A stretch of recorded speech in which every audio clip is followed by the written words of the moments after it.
Bonsoir à toutes et à tous et bienvenue dans cet entretien exceptionnel avec le président Patrice Talon qui prend aujourd'hui la parole au cœur de ce qui ressemble à une tambouille préélectorale. Monsieur le Président, bonsoir. Bonsoir. Merci de nous recevoir ici dans l'un de vos bureaux du Palais de la Marina. Monsieur le Président, l'ambiance préélectorale, vous le savez, elle n'est pas des plus sereines, puisqu'il y a encore des partis politiques qui n'arrivent pas à satisfaire aux conditions prévues par les lois électorales. Comment appréciez-vous cette situation? Et puis, avec le recul, est-ce que la réforme du système partisan n'est pas un peu trop exigeante? Je dois vous avouer que la situation dans laquelle se trouve la dynamique électorale ne m'enchante pas du tout. Elle porte préjudice à l'image de notre pays. Mais pour autant, il n'y a pas lieu d'indexer la réforme du système partisan, encore moins le code électoral. Les infortunes qui s'observent chez les démocrates sont-elles la conséquence d'un code électoral trop contraignant ou résultent-elles d'une main cachée, en l'occurrence celle du président Talon? Comme je suis devenu le souffre-douleur du président Boni et le bouc émissaire idéal pour tout ce qui ne va pas chez les démocrates, que puis-je dire pour ne pas être condamné? Je suis le coupable idéal. Mais avant d'aller à l'échafaud, je vais vous dire à vous toute la vérité. Tout ce que j'essaye de couvrir depuis fort longtemps en raison de ma charge et de la réserve que cela m'impose. En effet, depuis 2016, mon prédécesseur, le président Boni, s'emploie avec beaucoup d'énergie à faire échec à toutes les réformes, quelles qu'elles soient, et à l'action publique, quel que soit le secteur. Avant 2016, tout le monde priait pour une réforme du système partisan. Nous l'avons engagée et j'en suis fier. Elle consistait à encourager, voire contraindre, les partis politiques au regroupement. La FCBE, qui était à l'entame de la réforme, je crois le parti le plus grand de la centaine de petits partis que comptait le Bénin, avait l'opportunité d'absorber un grand nombre de ces petits partis et de devenir un grand parti d'envergure nationale, pour peu qu'elle en ait la volonté. Mais comme c'est une réforme engagée par Patrice Talon, pas question. Pas question que cette réforme prospère, même si la FCBE devait en profiter. De même, l'appel de Patrice Talon à entrer en partenariat avec la FCBE et à accueillir des cadres FCBE dans la gouvernance politique et technique du pays a été refusé à tous ceux qui ont estimé le contraire et ont montré leur disponibilité à collaborer. Tout cela ont été bannis. Cette volonté du régime de la rupture d'associer toutes les compétences et bonnes volontés, quel que soit leur bord politique, à la construction du pays, s'est manifestée très tôt, et ce, dès la formation du premier gouvernement. C'est dans cette perspective d'ailleurs que M. Jean-Claude Oussou, membre du staff de campagne de Lionel Zissou, a été appelé au gouvernement en qualité de ministre de l'Énergie dès le lendemain de l'élection présidentielle. Beaucoup d'autres, en raison de leurs compétences techniques ou de leur leadership politique, ont été appelés pour servir le pays aux côtés de Patrice Talon, élu comme président de tous les Béninois et non comme président d'une partie des Béninois. Certains restés fidèles à la ligne du parti et de son chef, je parlais des FCBE, du président Yaya Boni, sont manifestement entrés en quasi-rébellion contre le nouveau régime, et ceux qui ont choisi de servir le pays à mes côtés ont été, comme je l'ai dit, purement et simplement bannis.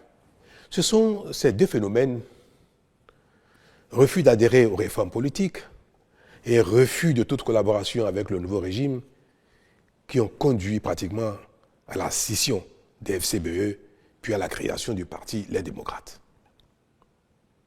Je résume. Et je peux vous dire que le point d'orgue de cette opposition radicale de principe a été atteint à l'occasion des élections de 2019. Mais de quoi s'est-il agi concrètement, Monsieur le Président?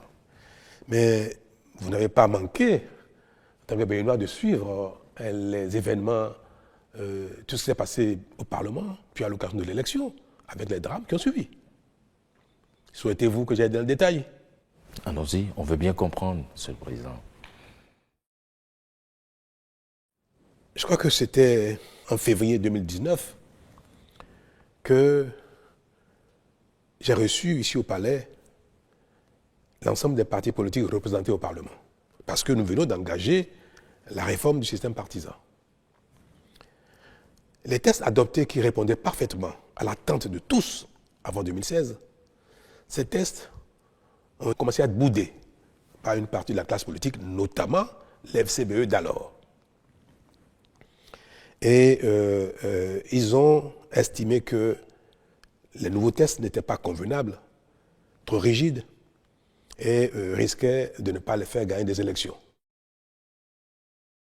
Mais comme nous sommes au début du processus et qu'il fallait trouver un terrain d'entente, j'ai accepté que l'ensemble des acteurs politiques au Parlement se mettent ensemble pour trouver les textes qui, selon eux, permettraient à tout le monde d'aller aux élections sereinement, tout en engageant la réforme du système partisan. Ne pas rester au statu quo de notre passé connu, excusez-moi le terme, de pagaille politique, mais d'engager une réforme qui reste à la portée des uns et des autres. Des rencontres ont eu lieu au Parlement, sous la présidence de président Ongbedi, président de l'Assemblée à l'époque, et un consensus a été trouvé. L'ensemble de tous les acteurs représentés au Parlement ont abouti à un consensus. Je crois que ce consensus a été consigné dans un document le 18 mars 2019. Ceux représentant l'opposition dans le comité sont allés voir le président Yaya Boni pour lui présenter le consensus. Mais tenez-vous tranquille.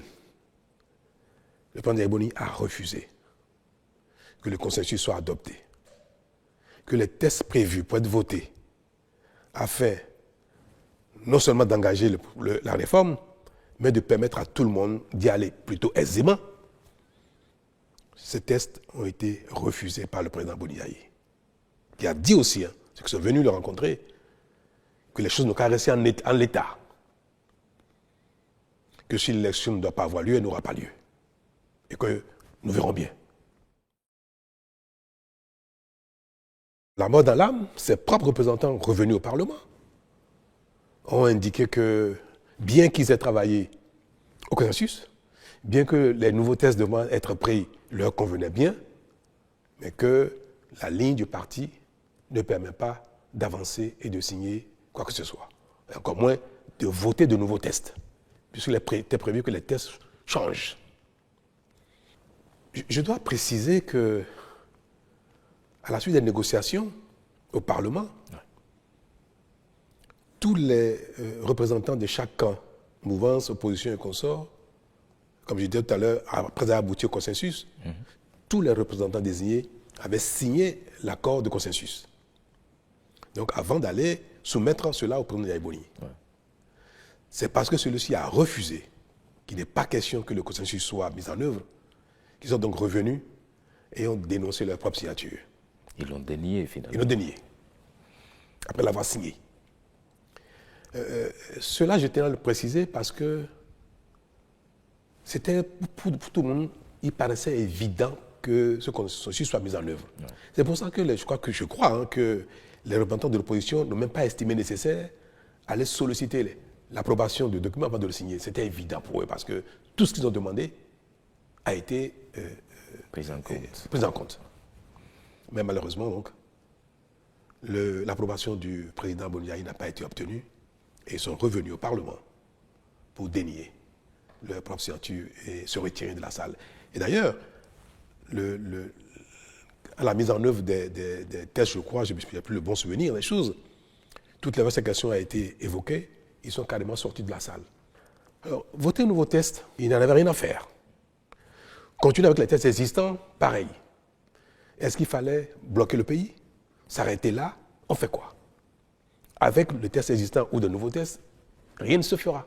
Le Parlement a continué avec les tests existants et nous sommes allés aux élections législatives 2019. Vous connaissez la suite. Et c'est quelque chose que je n'ai jamais voulu évoquer dans ces détails-là parce que je pense que, comme dit le président Aymon lui-même, les intrigues du genre peuvent être gérées sans que l'opinion dans son ensemble ne découvre ces détails qui ne nous honorent pas, et encore moins un ancien président de la République. Mais je suis tenu à la fin de dire, que tout le monde m'entende, que ce qui s'est passé en 2019, c'est le président Ayboni qui a été le seul responsable. Il a empêché la tenue normale des élections. Il a empêché les démocrates de participer aux élections. C'était l'FCBE à l'époque. Parce qu'il a empêché que des tests consensuels soient mis en œuvre pour permettre une élection apaisée. Il a pratiquement empêché que les élections aient lieu dès l'adoption des tests au Parlement. J'ai assumé. J'ai été vu comme celui qui est à l'occasion, qui est à l'origine des violences électorales que nous avons connues. C'est mon rôle, je suis dans la charge, j'ai assumé. Mais ce qui se passe et qui continue de se passer ne peut pas me permettre de rester silencieux indéfiniment. Alors, je crois qu'à la suite de cet événement, nous avons eu droit à l'installation de ce Parlement qualifié de monocolore, la 8e législature. La 8e, oui. Donc, qui s'est installé sans la FCBE et qui a été qualifié de monocolore. Mais devrions-nous arrêter toutes les réformes en raison de cette situation? De l'opposition du président Aymoni Yayi, de faire partie du pays normal, ou bien fallait-il continuer à construire le pays en faisant les réformes, en espérant que la foi dont le président Boniaï se réclame finirait par l'assouplir. Nous prions tous et nous espérons chaque fois que le ciel nous accorde de faire de bonnes œuvres, de calmer nos pulsions, nos colères, pour qu'autour de nous, la vie soit confortable pour les uns et les autres. Et moi, j'ai espéré que cette foi finirait par avoir raison de la position du président Boniaï. Mais je crois que rien n'y fit. Nous avons donc décidé de ne pas arrêter le processus de mise en œuvre des réformes et nous sommes allés donc le plus loin possible pour rester dans la dynamique de l'aboutissement à un pays doté de grands partis politiques susceptibles de représenter toutes les régions du Bénin à l'occasion de chaque élection, que ce soit législative, communale ou présidentielle. Notre action, qui n'a pas manqué de continuer d'amadouer le président Boniaï et le FCBE d'alors, nous a amené à entamer, à convoquer un dialogue politique en octobre 2019. Alors l'intérêt de ce dialogue était de tourner la page de la non-participation des FCBE aux élections, de la violence qu'il y a eu, et qu'ensemble, nous repartions sur une nouvelle base avec des tests peut-être nouveaux, un peu réajustés. Disons que j'ai été constamment dans cette dynamique de rediscuter avec les uns et les autres, de trouver des compromis pour avancer. Presque tous les partis politiques existants au Bénin alors, en ce temps, qui ont été invités au dialogue, sont arrivés, y compris les FCBE. Je crois qu'à l'époque, il y avait une dizaine de partis convenablement enregistrés selon la charte des partis. Et les FCBE ont participé au dialogue. Mais le fait d'avoir participé au dialogue, le président Boni a décidé d'exclure tous les cadres FCBE, les leaders FCBE qui sont venus au dialogue. Vous connaissez, vous avez suivi un peu ce qui s'est passé dans cette période-là. Bien sûr. Un processus a été engagé pour les exclure du parti. Oui. Je crois que c'était même allé en justice. Évidemment. Je crois que le président Boni n'a pas réussi à les exclure du parti et le parti devait rester dans son intégrité avec tout le monde.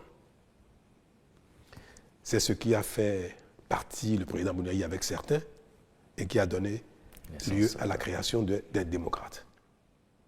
Donc ce parti est né du fait de la participation des FCBE au dialogue politique. Il ne fallait pas que les FCBE participent à des échanges dits dialogue politique. Voilà la situation dans laquelle nous avons été jusqu'à la création des démocrates en 2020, je crois. Oui, 2020. Je crois. Puis le pays a continué son chemin jusqu'à l'avènement des élections législatives de 2023. Je passe les détails, ce qui s'est passé jusque-là. Mais je n'ai pas arrêté de faire le charme aux uns aux autres, de les amadouer, de les supplier même de venir et prendre le train en marche. Et en effet, les démocrates se sont résolus à participer enfin aux élections. Et ils ont été donc candidats aux élections de 2023, aux élections législatives. La suite, avec les mêmes lois, les mêmes tests, parce qu'on a réussi à les supplier, à les amadouer qu'on sort, ils sont allés aux élections et ils ont eu 28 députés avec les mêmes tests. À peine cet obstacle franchi, c'est-à-dire élection 2023 avec les nouveaux tests, que les prémices d'un contournement des dispositions mises en place ont commencé à apparaître ici et là, y compris dans mon propre camp. C'est-à-dire que après 1 an, 2 ans, 3 ans d'efforts, de sacrifices des uns des autres pour rester dans de grands ensembles et aller aux élections, je crois que nos démons nous ont rattrapés.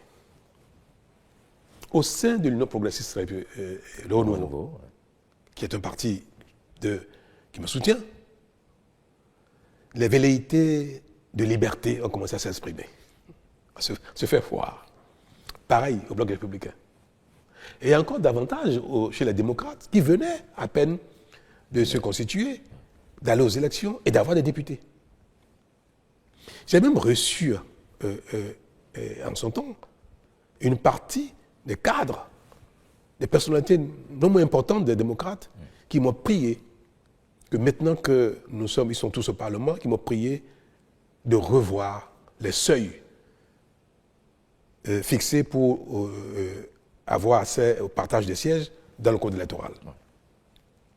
Cette demande, également, je l'ai entendue au sein des BR, au sein des UP. Le Renouveau. Alors vous comprenez quelle a été ma tristesse. Est-ce qu'il fallait revenir en arrière, baisser les seuils pour qu'à nouveau les partis s'éclatent? Parce qu'un seuil plus bas permettait à ces deux partis de se diviser en 2 ou 3. Et je l'ai dit même plusieurs fois ici, à l'occasion de certaines rencontres, je l'ai dit au président Boni quand il est venu me voir, j'ai dit, Monsieur le Président, si j'avais accepté de m'engager avec vous dans la révision du code électoral pour baisser les seuils, les démocrates auraient déjà explosé. Ce n'est pas vous seul, UPR et BR. Dans ces conditions, vous comprenez pourquoi je suis resté droit dans mes bottes en essayant de convaincre les uns et les autres de bien vouloir rester là où ils sont, là où chacun se trouve, afin que nos sacrifices ne soient pas vains, puisqu'on serait retourné à la case départ. Voilà donc ce qui nous a amené à maintenir les tests, le code électoral, les tests actuels en l'état pour, je dirais, forcer la main aux uns aux autres de rester ensemble et même aller au-delà pour continuer les regroupements. Puis arrive le moment présent. l'élection présidentielle et les élections législatives et communales de 2026 et patatras. Le code électoral actuel a certes placé la barre haut pour tout le monde, mais a surtout permis, voire recommandé à chacun d'être disposé, après les élections, à échanger avec les autres afin qu'ils ne se voient plus comme des ennemis. Car c'est ce qui se passe actuellement. Et cela ne doit pas continuer. Ce que je dis par là? Vous observez que les échanges politiques, tout ce que fait le régime actuel et la réaction, les commentaires, l'opposition des partis dits d'opposition donnent l'impression que nous sommes dans un champ de bataille, sur un ring. Et ça, je l'ai dit une fois, on ne peut pas construire le pays quand on a l'impression qu'il y a une partie du pays contre une autre. Je suis à la fin de mon mandat et ce serait regrettable que je ne fasse rien pour que les choses changent. Ce n'est pas quelque chose qui m'a enchanté. C'est quelque chose dont j'ai souffert tout le temps. Et le moment est arrivé pour moi d'œuvrer à ce que, pour la suite, les choses ne se passent plus ainsi.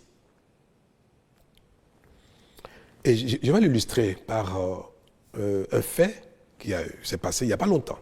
Ouais. Le vote du budget de l'État 2025. Quand le gouvernement a travaillé sur le projet de budget, le ministre des Finances est allé au Parlement rencontrer les divers groupes parlementaires, les diverses commissions, pour échanger sur l'articulation du budget et ses détails.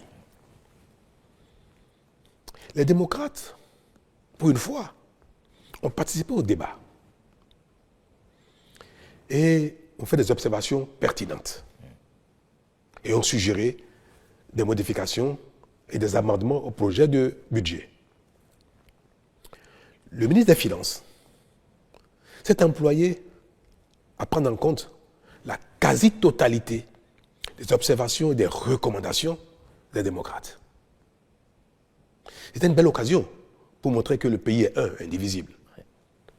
Et je profite pour l'en féliciter à nouveau, mais toutes les gymnastiques possibles ont été faites pour que toutes les observations soient prises en compte et toutes les recommandations des démocrates soient intégrées au projet de budget.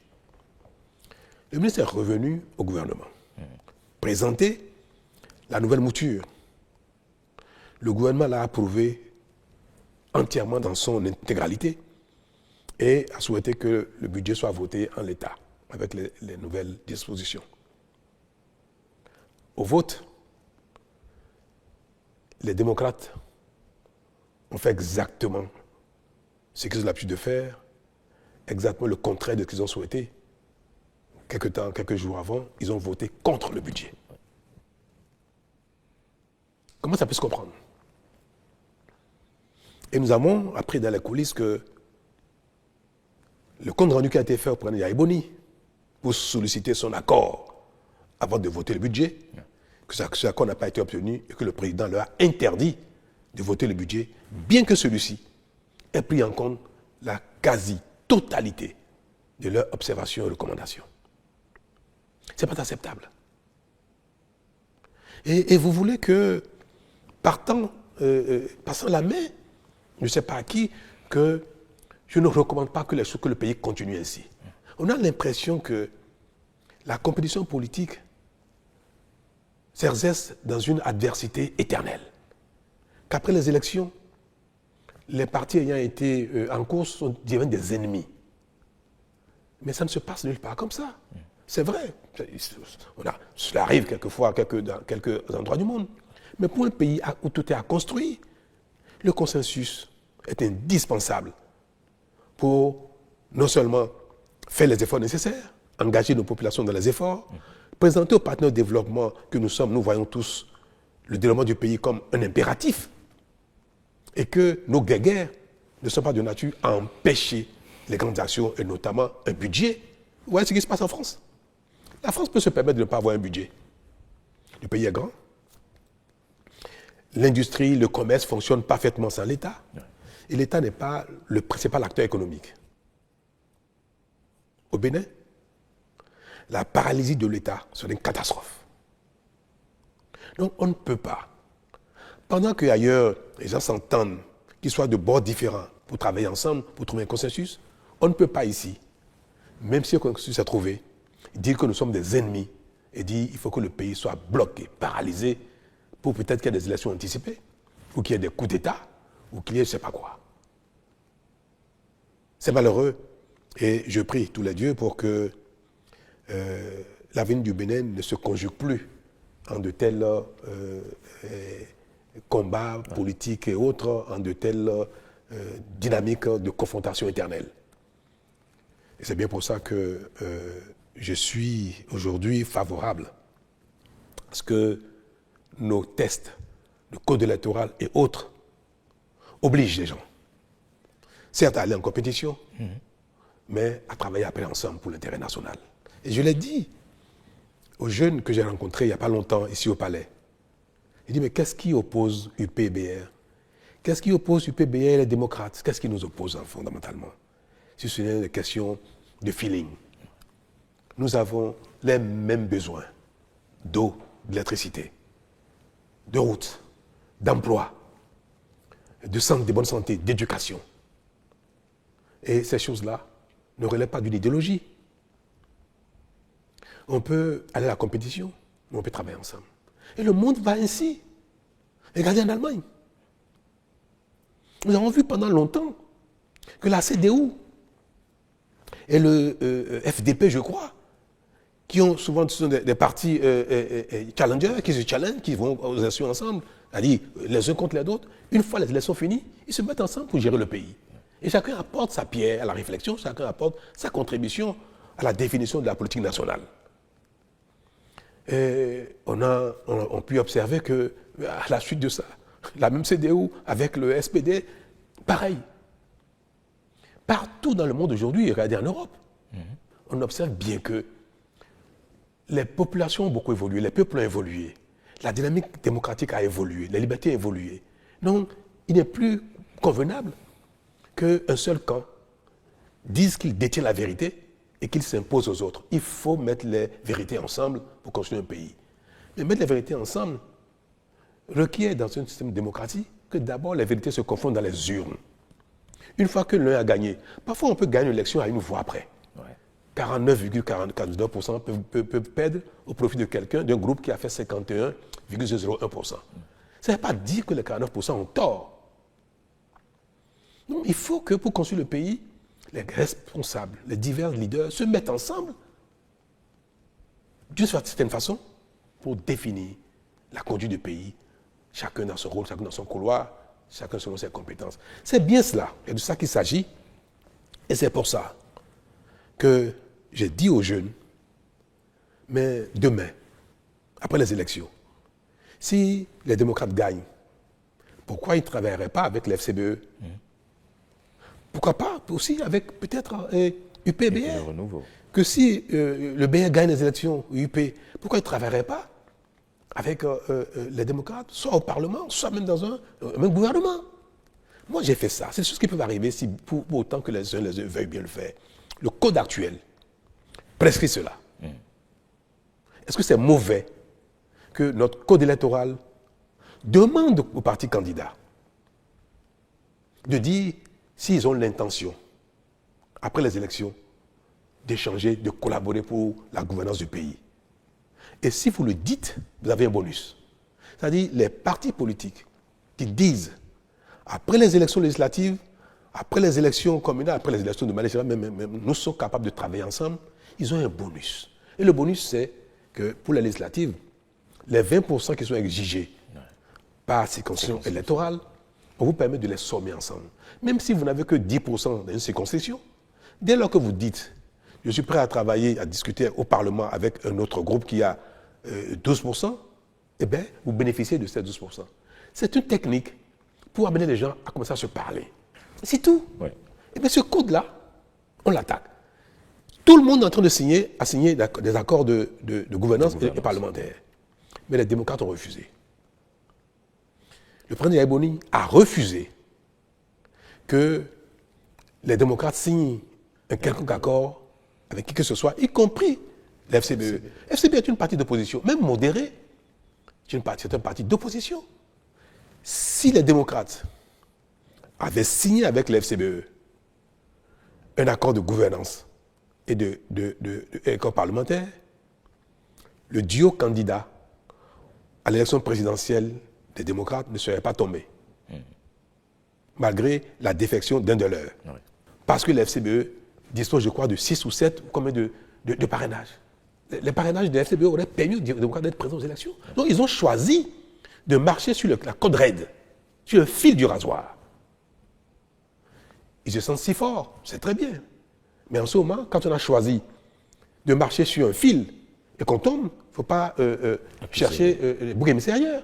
Okay. Je suis malheureux de le dire et de le répéter.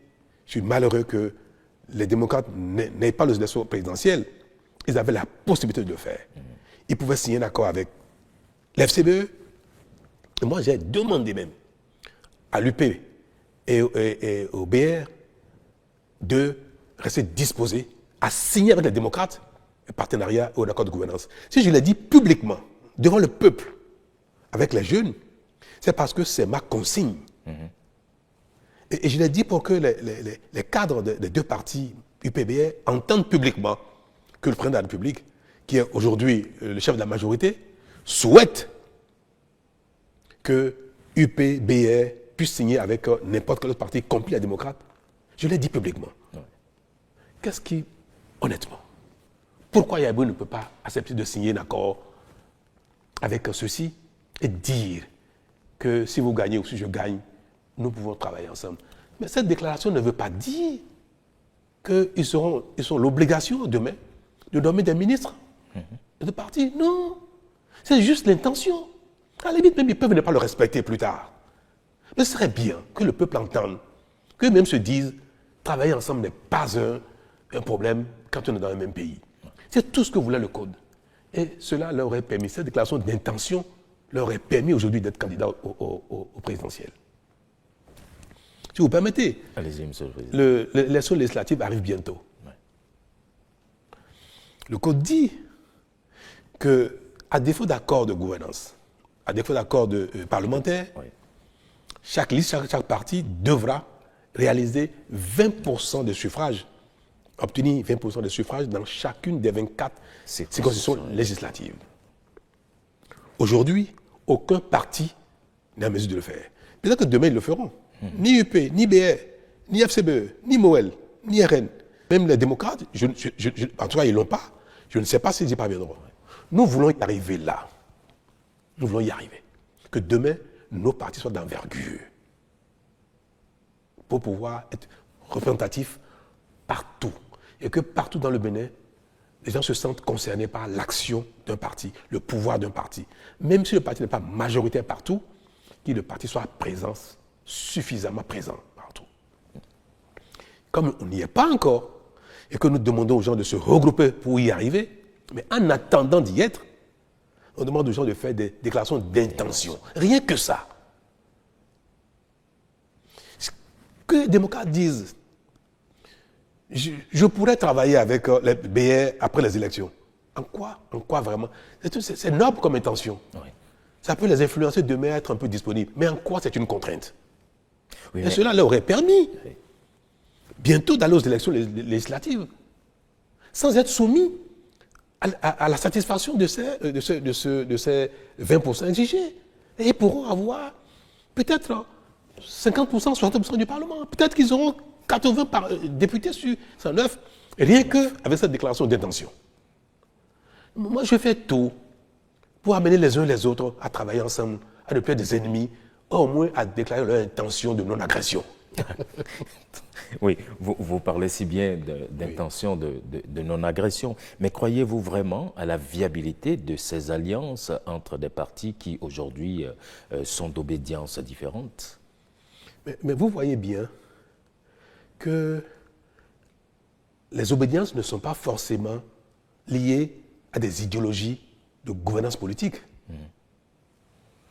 Quand on a tout, on a déjà les fondamentaux, on a l'école, la santé, les routes, l'eau, l'électricité, assez d'emplois, on peut parler d'obédience politique, en réalité liée à la vision. Mais aujourd'hui, nos populations demandent aux uns aux autres le minimum, comment je vais dire ça, le minimum de survie. Donc les gens sont dans des divers camps par affinité. C'est tout. Mais je vous ai dit, qu'est-ce qui différencie le PR du bloc républicain? C'est un camp d'affinité. Qu'est-ce qui fait que les démocrates ne sont pas ont quitté le FCBE?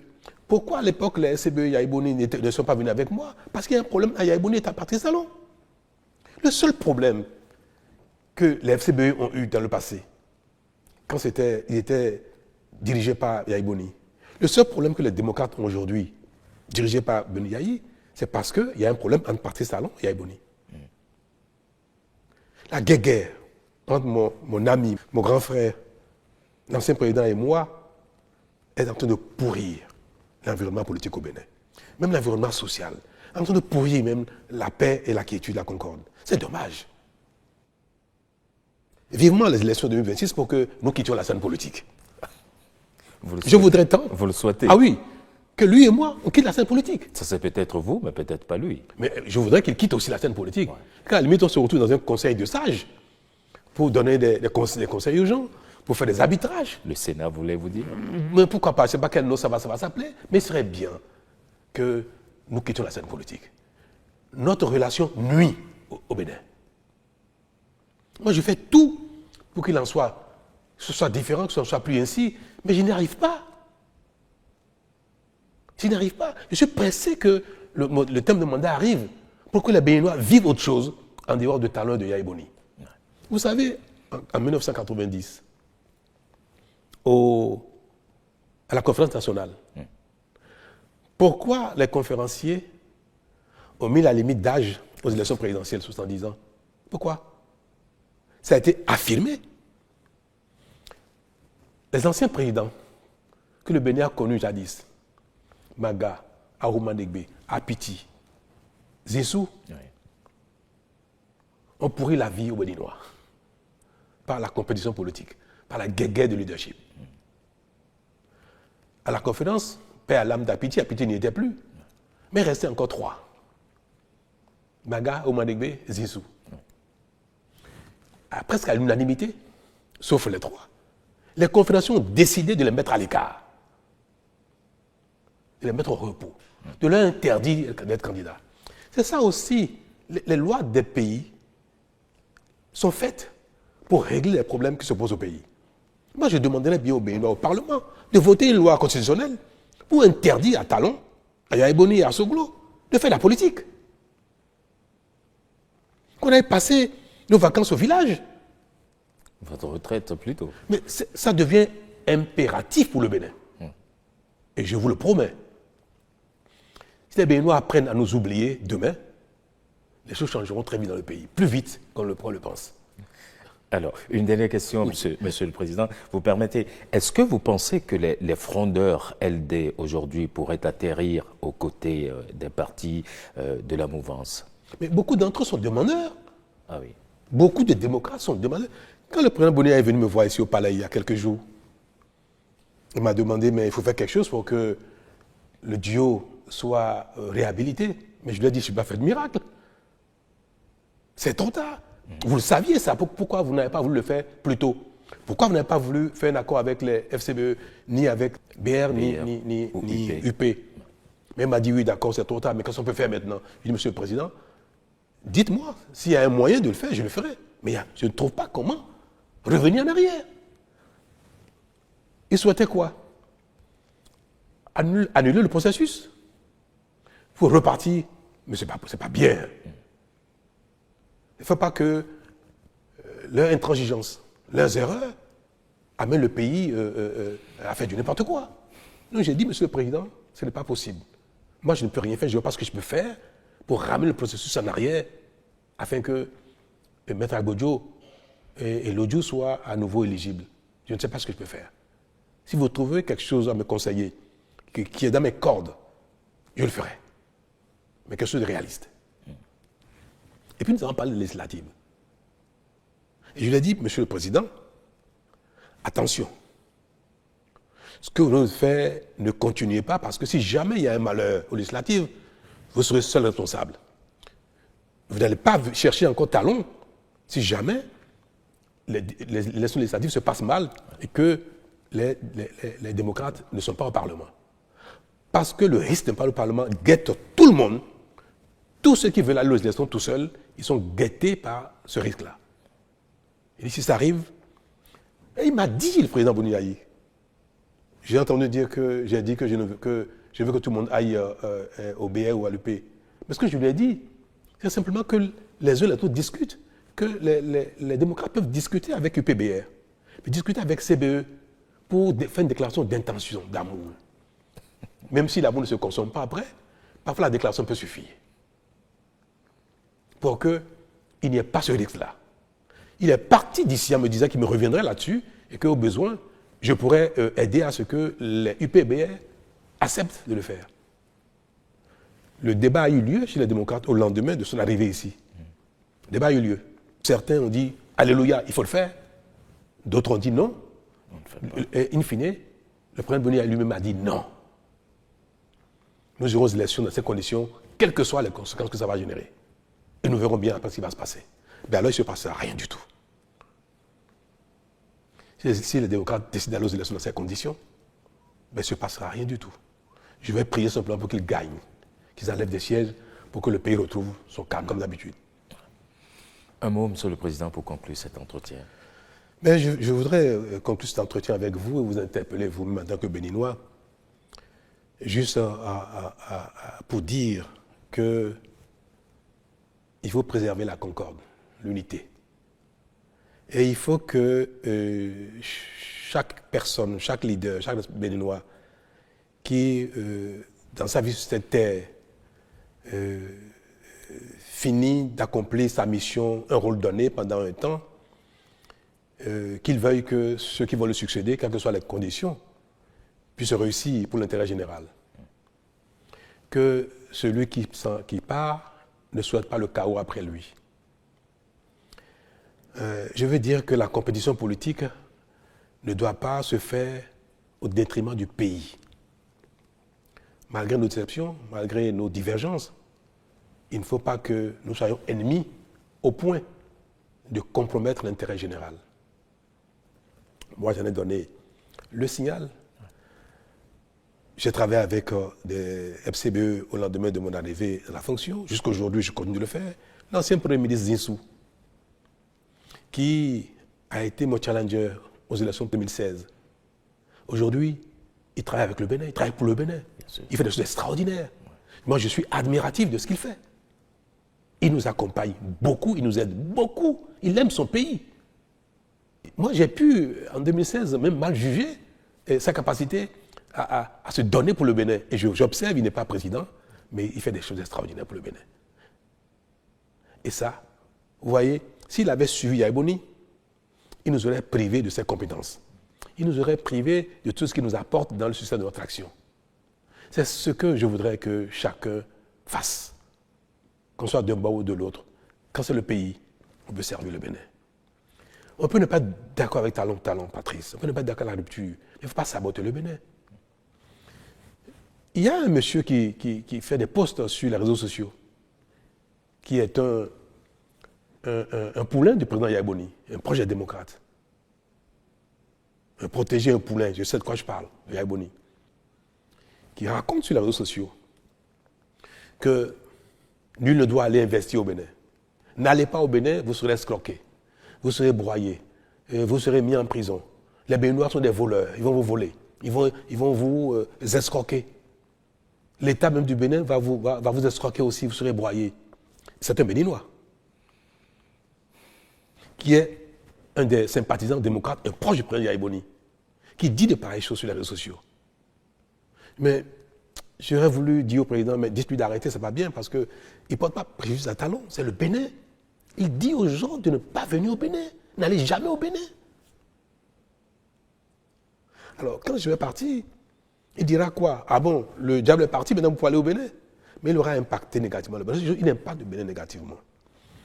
Quand le président est venu me voir il y a quelques jours, permettez que j'ai cet détail de conclure.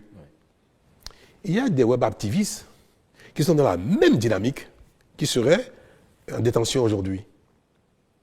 Par exemple, Ben Yahi m'a prié de faire quelque chose pour les libérer.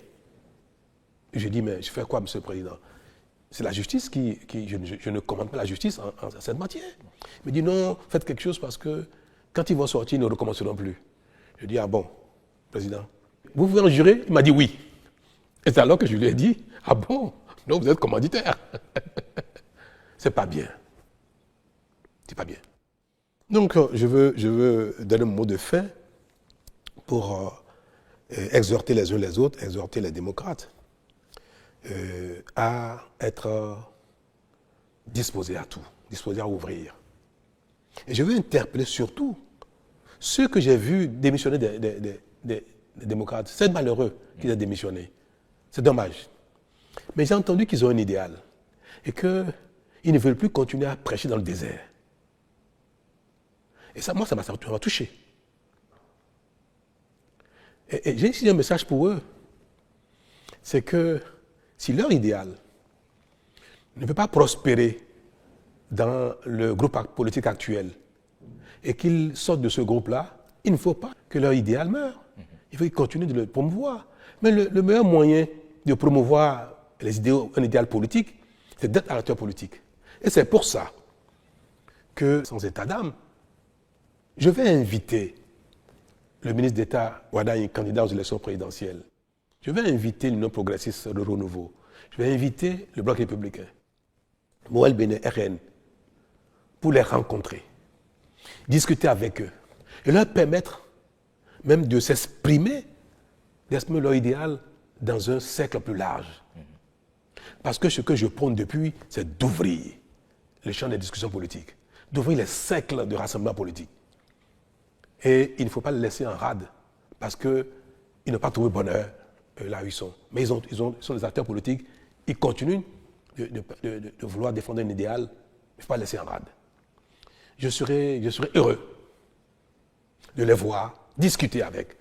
Et je voudrais également que d'autres démocrates qui sont encore dans le parti influencent le président Bouniaï, influencent les faucons du parti pour qu'ils ouvrent des discussions avec les FCBE, avec BA, avec UP, pour que les compétitions électorales ne fassent pas de nous des ennemis. Et ça, telle est ma prière. Et je vais, demain ces jours-ci, agir pour ça.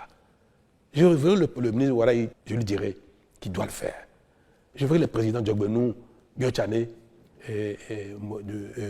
Ayadji et Mme Prunesio, je vais leur dire qu'il faut aller parler avec ceux qui ne pas trouver leur bonheur et qui sont sortis pour que le Bénin continue de rassembler ses fils qui ont de la vocation politique pour travailler ensemble pour le Bénin.